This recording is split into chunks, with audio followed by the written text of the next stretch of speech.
역대상 13장 1절에서 14절까지 말씀을 살펴보도록 하겠습니다. 왕이 된 다윗이 오래 방치됐던 아비나답의 집에 있던 여호와의 궤를 예루살렘으로 가져오는 과정을 기록하고 있습니다. 1절에서 4절은 여호와의 궤 이송 계획입니다. 다윗은 온 이스라엘 왕으로 즉위하자 천부장과 백부장, 그 밖의 모든 지도자들과 의논하고 이스라엘 백성을 대표할 수 있는 자들을 예루살렘에 소집합니다. 하나님의 언약의 상징인 하나님의 궤를 예루살렘으로 가져오고자 하는 자신의 의사를 피력하며 그들의 동의를 구합니다.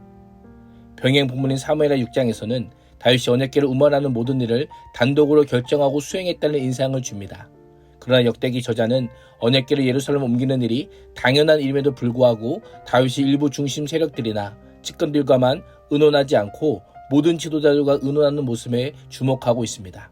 먼저 의논하여 동의를 이끌어내었음을 강조하며 다윗이 하나님의 마음에 합한 자요 백성들을 하나님의 선한 일에 적극적으로 동참시킨 신정 왕국의 이상적인 통치자임을 부각시킵니다.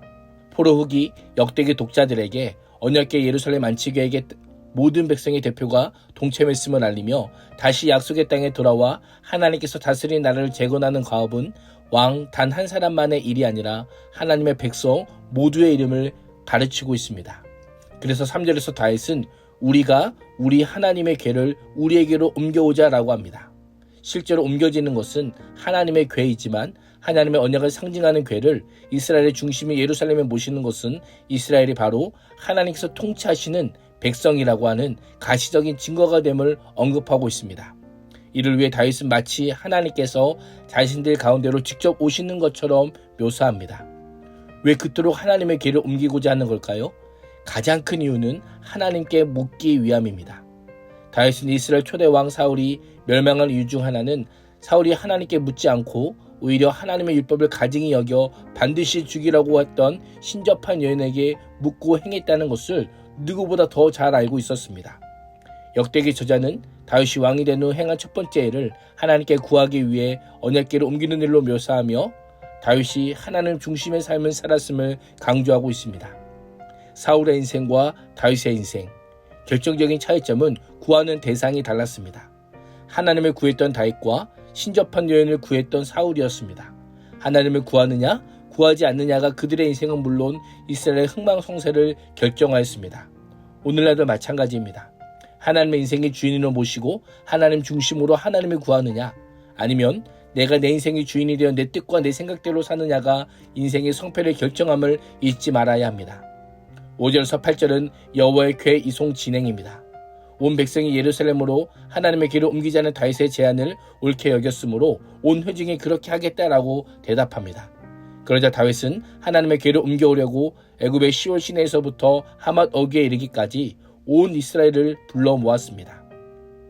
사무엘서 저자는 보통 단에서부터 브엘세바까지라고 하는 간용적 표현을 사용했다면 역대기 저자는 브엘세보다 더 남쪽에 있는 시올 시내와 단보다 더 북쪽에 있는 하맛 어기라고 하는 표현을 사용하여 하나님의 궤를 옮겨오는 일도 단독적으로 행하지 않고 전 이스라엘의 동의와 참여 가운데 진행했음을 알려주고 있습니다. 다윗과 온 이스라엘이 하나님의 궤를 옮기려고 기럇 여아림에 올라갔습니다. 궤 위에 있는 두 그룹이 놓여있고 두 그룹 위에 자정하신 여호와의 궤로 불렸습니다. 그들은 아비나답의 집에서 하나님의 궤를 꺼내어 새 수레에 실었습니다. 새 수레를 운송하는 것은 블레셋 사람들의 풍습이었습니다.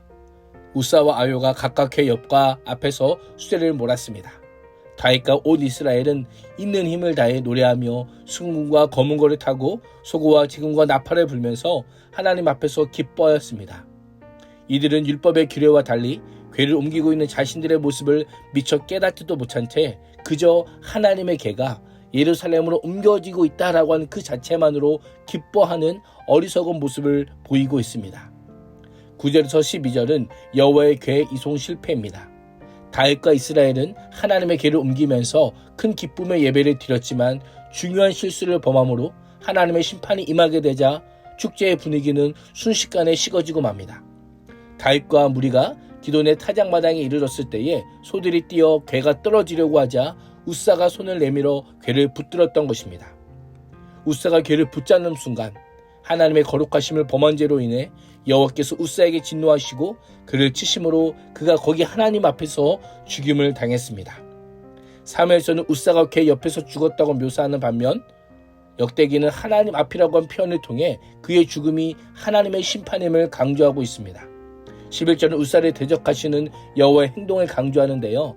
여호와께서 웃사의 몸을 찢으셨으므로 라고 표현합니다. 이것을 기억하면 여호와가 웃사를 거슬러 돌파로 돌파하셨다라고 하는 의미입니다. 다시 말하면 웃사의 행동이 하나님의 거룩함과 명령을 훼손했고 그에 따른 분노와 정당한 심판이 임했다라는 것입니다. 이 모습이 어떻게 보이십니까? 이렇게까지 하셔야 했을까라고 할 수 있습니다. 하나님을 예배할 때 나의 방식, 우리의 방식이 아니라 하나님의 방식, 하나님께서 정하신 질서와 규례대로 하는 것이 얼마나 중요한지를 이 한 편으로 우리에게 알려주고 있는 것입니다. 다윗과 백성들은 하나님을 사랑하고 예배했지만 그 방법이 하나님과 다르자 충돌하고 말았고 결국 하나님의 심판을 불러온 것입니다. 우리의 예배는 어떠합니까? 하나님을 예배하는 것은 인간의 방법과 방식이 아닌 하나님의 거룩하심과 하나님의 말씀을 존중하는 것이어야 함을 우리는 반드시 기억해야 합니다. 13절과 14절은 오벳 에돔의 집에 머문 개입니다. 웃사의 죽음 이후 다윗은 두려움에 빠져 언약궤를 예루살렘으로 옮기지 못하고 오벳 에돔의 집에 머물게 했습니다. 그러나 놀랍게도 하나님께서는 오벳 에돔과 그의 집에 복을 주십니다. 이를 통해 다윗과 이스라엘에 하나님의 궤가 합당하게 다뤘을 때의 주실 복이 무엇인지를 알려주고 있습니다. 오늘 하루도 하나님의 인별을 향한 열망을 사모함과 동시에 하나님을 경외하는 올바른 예배자로 섬으로 하나님의 그치지 않는 충만한 은혜를 누릴 수 있기를 주님의 이름으로 축복합니다. 기도하겠습니다. 하나님, 오늘도 하나님을 경외하지 않는 삶이 얼마나 위험한지를 깨달아 알게 하여 주시고 하나님을 올바르게 경외하는 예배자가 되게 하여 주옵소서. 예수님의 이름으로 기도합니다. 아멘.